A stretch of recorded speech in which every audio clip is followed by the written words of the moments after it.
दोस्तों सुजलॉन एनर्जी की बात करें तो स्टॉक के अंदर आज हमने पॉजिटिव क्लोजिंग देखी है। तेजी बड़ी नहीं है लेकिन क्लोजिंग पॉजिटिव हुई है, जबकि बाजार में गिरावट थी। तो डोनाल्ड ट्रंप ने जो बोला था उसको करके बताया। उन्होंने जैसे को तैसा उस हिसाब से सबके ऊपर टैरिफ लगा दिया, अलग अलग देशों के ऊपर। वैसे इंडिया के लिए उन्होंने टैरिफ में राहत दी है। हमारा देश 52% टैरिफ लगाता है, लेकिन इंडिया के ऊपर 26% टैरिफ लगाया गया, यानी आधा।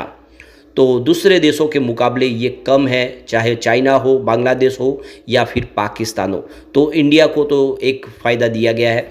और आप देख सकते हो कि इससे आने वाले समय में क्या प्रॉब्लम होगी, किससे सेक्टर को प्रॉब्लम होगी, उसको समझने की कोशिश करेंगे। क्योंकि रिन्यूएबल एनर्जी सेक्टर को लेकर उनका नज़रिया ठीक नहीं है। ट्रंप ने कहा है कि ये बकवास है। क्या ऐसे में आने वाले समय जो प्रोजेक्ट चल रहे हैं वो बंद होंगे। और सुजलॉन के लिए आगे की क्या संभावना, सुजलॉन के कुछ प्रोजेक्ट कैंसिल भी हुए, यह भी एक प्रॉब्लम की बात तो है।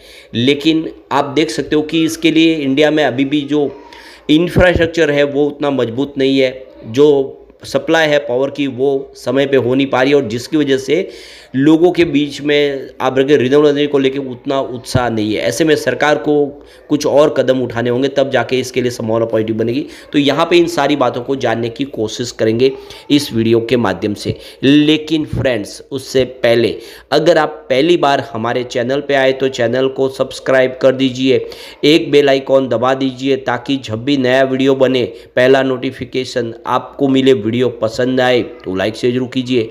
चलो फ्रेंड्स, वीडियो स्टार्ट करते हैं। मैं हूं आपका दोस्त SB दवे और हमारे अपने चैनल ऑनलाइन कमाई में आपका बहुत बहुत स्वागत है। तो यहाँ पे सबसे पहले BSE सेंसेक्स की बात कर ले। आज 76,295 पर क्लोजिंग थी। 322 पॉइंट की गिरावट देखने को मिली, यानी 0.42% की गिरावट। लेकिन आज सुबह गिरावट काफ़ी बड़ी हुई थी। आप ये क्लियरली देख सकते हो कि 75,800 के स्तर पे क्लोजिंग बाजार की शुरुआत हुई। और वहाँ से अगर आप देखेंगे तो जो रिकवरी है कम से कम 500 पॉइंट की है। यह एक अच्छी बात है, क्योंकि जितनी भयंकर गिरावट हुई थी उतनी गिरावट के साथ क्लोजिंग नहीं हुई है। बाजार कुछ रिकवर जरूर कर गया है। और यहाँ तक कि निफ्टी एनर्जी में आज हमने ग्रीन क्लोजिंग देखी है। 33,559 के स्तर पे 96 पॉइंट की तेजी थी, यानी 0.29% अपर था यहाँ पे निफ्टी एनर्जी। और इसका सहारा सुजलॉन को भी मिला। तो सुजलॉन की क्लोजिंग 57.53 के आसपास रही, जहां पे 0.17% की तेजी थी। फिलहाल सुजलॉन का शेयर सीमित दायरे में ट्रेड कर रहा है। अब बाजार संभलेगा तो ये स्टॉक भी कमाल करेगा। तो यहाँ पे देख सकते हो कि सुजलॉन एनर्जी के कुछ ऑर्डर कैंसिल हो गए, और कहा जा रहा है कि ये 300 मेगावाट के जो ऑर्डर कैंसिल हुए उसकी वजह से कंपनी को 1800 करोड़ का नुकसान होने की आशंका है। यानी उनका बिजनेस उतना तो कम होगा, जो ऑर्डर कैंसिल हो गए तो ये नुकसान ही हुआ। क्योंकि कंपनी अगर ये प्रोजेक्ट पूरे करते तो कंपनी को 1800 करोड़ का फ़ायदा होता। सुजलॉन एनर्जी लिमिटेड के पिछले कुछ दिन काफ़ी मुश्किल भरे रहे।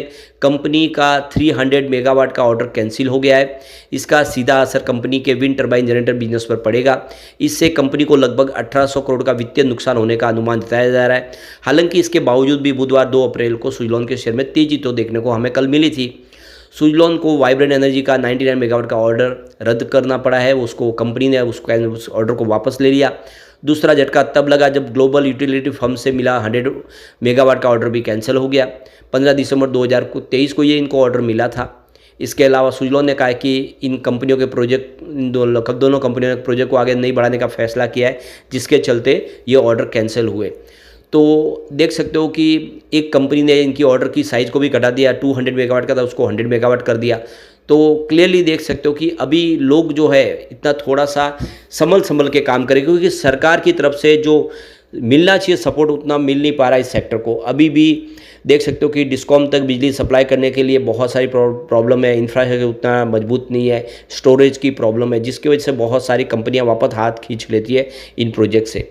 सुजलॉन के पास जनवरी 2025 तक 5523 मेगावाट के ऑर्डर पेंडिंग थे। हालांकि नए ऑर्डर मिलने और कुछ ऑर्डर कैंसिल होने के बाद भी कंपनी के पास अब 5622 मेगावाट के ऑर्डर बुक है। इसका मतलब ये है कि ये ऑर्डर कैंसिल होने के बाद भी कंपनी की ऑर्डर बुक बढ़ी है। हालांकि कंपनी ने स्पष्ट किया कि इस ऑर्डर बुक में वे उपकरण भी शामिल है जो क्वार्टर 4 फाइनेंशियल 2025 के दौरान शिप या डिस्पैच किए जा चुके। इसका सही असर कंपनी अपने फाइनेंशियल 2025 के जो फाइनेंशियल रिजल्ट होंगे, जो क्वार्टर 4 के नतीजे, उसमें उसको जारी किया जाएगा।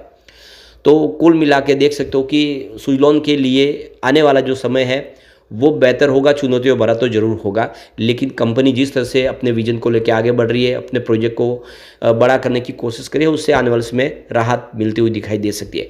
दूसरी तरफ देखें तो डोनाल्ड ट्रंप ने फाइनली रेसिप्रोकल टैक्स लगा दिया, यानी जैसे को तैसा। जो देश उनके ऊपर टैक्स जैसा लगा रहा वैसा ही टैक्स उन देश को भी लगाने का ऐलान हो चुका है। अलग अलग देशों के ऊपर अलग अलग प्रकार के टैक्स लगाए गए। अब यहाँ पे इंडिया के ऊपर भी 26% का टैक्स लगाया गया। अब ये देख सकते हो कि इससे एक तो आप समझ सकते हो कि शॉर्ट टर्म में कोई निगेटिव असर होगा, लेकिन लॉन्ग टर्म में देखें तो इंडिया को इतना ज़्यादा इफेक्ट नहीं पड़ेगा।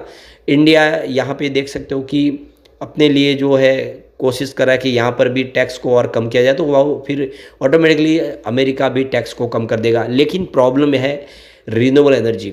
रिन्यूएबल एनर्जी बिल्कुल इस समय पसंद नहीं है डोनाल्ड ट्रंप को, और वो उसको बकवास कहते हैं। तो आने वाले समय में जो प्रोजेक्ट चल रहे हैं यूएस में वो बंद हो सकते हैं। देख सकते हो कि सुज़लॉन एनर्जी भी यूएस में काम करती है, तो उसको वहाँ पे कुछ प्रॉब्लम हो सकती है। आने वाले समय सरकार का कोई सपोर्ट नहीं मिलेगा, यानी जो यूएस की गवर्नमेंट है वो रिन्यूएबल एनर्जी के प्रोजेक्ट को सपोर्ट नहीं करेगी। विंड एनर्जी को भी वो बिल्कुल पसंद नहीं करते। तो ये एक चिंताजनक बात तो ज़रूर है। इसके अलावा जो सोलर इंडस्ट्रीज मैन्युफैक्चरिंग है इंडिया की जो कंपनियां, उनके ऊपर निगेटिव असर पड़ने की संभावना काफ़ी दिखाई दे रही है। तो देख सकते हो कि इकरा के जो वाइस प्रेसिडेंट है विक्रम, उनका कहना है कि बहुत सारी जो सोलर इक्विपमेंट बनाने वाली इंडिया की कंपनियां हैं वो यहाँ पे इंडिया में मैन्युफैक्चरिंग करती है और यहाँ से अमेरिका में एक्सपोर्ट करती है, उनके ऊपर निगेटिव असर पड़ने की संभावना है। लेकिन साथ में बहुत सारे जो जानकार है मार्केट के, वो ये भी कह रहे कि सिर्फ इंडिया की बात नहीं है, वियतनाम, मलेशिया, थाईलैंड जैसे देश है जो मैन्युफैक्चरिंग करते हैं, उनके ऊपर और ज़्यादा टैरिफ लगाया गया, जिसकी वजह से इंडिया के जो प्रोडक्ट है वो उनकी जो कॉस्ट है थोड़ी सी कम हो सकती है, जिससे इंडिया को अपॉर्चुनिटी यहाँ पे दिखाई दे रही है। इंडिया का बाजार बढ़ता हुआ दिखाई भी दे सकता है उसकी वजह से। इंडिया की current solar module manufacturing capacity 74 gigawatt के आसपास है और 2030 तक इसको 100 गीगावाट तक पहुंचाने का लक्ष्य लेके आगे बढ़ रहे हैं। और सेल मैन्युफैक्चरिंग कैपेसिटी 25 गीगावाट के आसपास है मार्च के अनुसार। यूएस जो मॉड्यूल कैपेसिटी जो है वो 50 गीगावाट को क्रॉस कर चुकी है। तो आने वाले समय इसमें देख सकते हो कि वृद्धि की संभावना बन रही है और बिजनेस के लिए मार्केट और भी है, जिससे वहाँ पे अपनी जो नुकसान की भरपाई की जा सकती है। अब यहाँ पे एक बार हम इसके शेयर होल्डिंग पैटर्न को देखें तो प्रमोटर की होल्डिंग आपको जून के मुकाबले कुछ कम होती हुई दिखा देगी। जून में 13.27% थी, जो इस समय 13.25% है। कोई भी गिरवी शेयर नहीं, एक अच्छी बात है। एफआई की बात करूँ, उनका निवेश कम हुआ है, 21.52% की होल्डिंग थी जून में। सितंबर में ये 23.72% हुई, यानी होल्डिंग को बढ़ाया था, लेकिन फिलहाल दिसंबर में 22.87% है। तो एफआई ने अपना इन्वेस्टमेंट हल्का सा घटाया। वैसे एफआई बाजार में बहुत सारी बिकवाली कर चुके हैं। डीआई की बात करूँ, उनकी 6.70% की होल्डिंग थी जून में, जो सितंबर में 6.84% हुई, होल्डिंग बढ़ी और दिसंबर में ये 7.33% हुई। यानी पिछले लगातार 3 क्वार्टर से देखें तो डीआई ने अपना इन्वेस्टमेंट बढ़ाया, वो पूरा भरोसा कर रहे हैं इस समय सुज़लॉन के ऊपर। डीआई के बाद में अगर म्यूचुअल फंड की बात करें तो उनकी 3.82% की होल्डिंग थी जून क्वार्टर में। सितंबर में बढ़ के ये 4.14% हो गई और दिसंबर आते थे 4.44% हुई। यानी म्यूचुअल फंड भी लगातार हर क्वार्टर में अपनी होल्डिंग बढ़ा रहे हैं। इंडिया के जो बड़े फंड हाउस है वो पूरा भरोसा सुज़लॉन पे कर रहे हैं। जनरल पब्लिक की बात करें, उनकी 58.51% की होल्डिंग थी जून क्वार्टर में। सितंबर में 56.19% होल्डिंग हुई। फिलहाल 56.55% होल्डिंग है, यानी सितंबर के मुकाबले हल्की सी बढ़ी है। लेकिन कुल मिला के देखते हो कि सुज़लॉन में निवेश काफ़ी अच्छा बढ़ा है और एक अच्छा संकेत है कि आने वाले समय में बेहतर कर सकता है। लेकिन फ्रेंड्स, कोई भी इन्वेस्टमेंट करने से पहले अपने फाइनेंशियल एडवाइजर से एडवाइस ले ले या अपना खुद का रिसर्च करें, क्योंकि हमारे वीडियो आपके एजुकेशनल पर्पज़ के लिए ही बनाए। वीडियो पसंद आए तो लाइक से जरूर कीजिए और चैनल को सब्सक्राइब कर दीजिए। Thank you friends.